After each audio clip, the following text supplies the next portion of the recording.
Bapak bisa hormati, ya. Di antara hikmah dan manfaat zakat itu adalah satu, hikmah, manfaat dan manfaat zakat untuk orang-orang fakir miskin atau yang berhak menerima zakat. Membantu kehidupan mereka, ya Pak ya. Orang fakir miskin itu loh Pak. Kalau dikasih zakat kan sangat membantu mereka, mengentaskan mereka dari kemiskinan, memenuhi kebutuhan mereka, termasuk juga agar orang fakir miskin ini hatinya legolilo ketika melihat orang kaya. Ya, menghilangkan dendam, kesumat dan permusuhannya orang fakir miskin terhadap orang-orang yang kaya. Bener nggak tidak Pak? Bener toh? Contoh Pak, ada orang di kampung kita itu pelitnya minta ampun. Terus nek nggo mobil api tenan. Mobil sing regane miliat-miliatan itu. Neng sama fakir miskin itu blas sama sekali noleh saja tidak.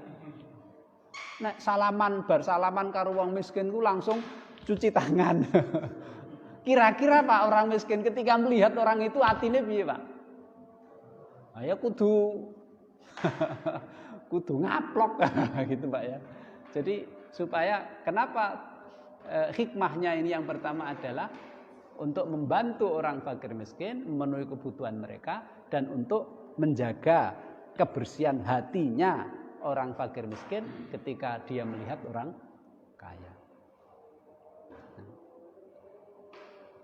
Makanya Bapak Ibu saya hormati, ya, Allah Subhanahu wa taala itu kan tidak menghendaki manusia itu do sugih kabeh kan tidak Pak. Karena Allah itulah yang punya hak prerogatif untuk membagi rizki. Dan rizki sedikit banyak atau pas-pasan itu sudah dicatat ketika kita berumur 120 hari di rahim ibu kita. Terus dicatat. Kemudian saat ketika kita janin umur 40 hari kali 3, jadi 120 hari alias 4 bulan, Allah menyuruh malaikat untuk datang ke situ, untuk datang kemudian untuk mencatat apa itu? Rizkinya, ya, ajalnya, celaka atau bahagia. Mesti dicatat, Pak. Makanya kalau nek catat kere ya wis kere. Meskipun nyambut gawe ini gimana tetap kiri.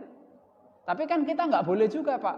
Aku koyoke kok sanjan kiri, aku lah ora usah nyambut gawe wae lah. Koyoke aku iki takdire kiri. Ndak boleh.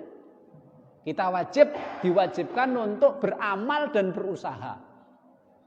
Gitu Pak ya. Kita wajib. Karena kita nggak tahu yang dicatat oleh Allah kita itu miskin atau kaya kan kita nggak tahu. Karena takdir itu rahasia Allah. Maka Allah mewajibkan kita, sing penting kue usaha. Nanti jadi orang kaya atau miskin itu haknya Allah. Karena hidup ini ujian, nek kue digawe sugih itu juga ujian, syukur pora kan gitu Pak. Kalau Allah menjadikan kita iku ngene iki, pas-pasan kadang-kadang kurang, itu juga ujian. Sabar po ora kan gitu. Karena selalu ada fakir dan miskin supaya terbangun jembatan Pak ya antara fakir. Memang dia fakir. Memang masih ada orang fakir. Ning kebutuhan mereka tercukupi. Kan gitu Pak. Supaya kebutuhan mereka tercukupi alias ada jembatan antara fakir dan miskin, maka Allah mewajibkan zakat. Supaya sing mangan enak iki rak mung wong sing sugih. Supaya sing iso sekolah iki ra mung wong sing sugih. Meskipun dia orang miskin, omahe ya elek, ning tetep iso ngibadah, iso mangan, iso ini ya gitu, Pak. Nah, makanya surat Al-Hasyr Allah Subhanahu wa taala berfirman, "Kaila yakuna dulatam bainal aghniyai minkum." Supaya harta ini tidak hanya berkutat dan tidak hanya terbatas dipegang wong-wong sing sugih, supaya wong sing miskin juga punya kesempatan untuk memperbaiki kondisi hidupnya. Neng aku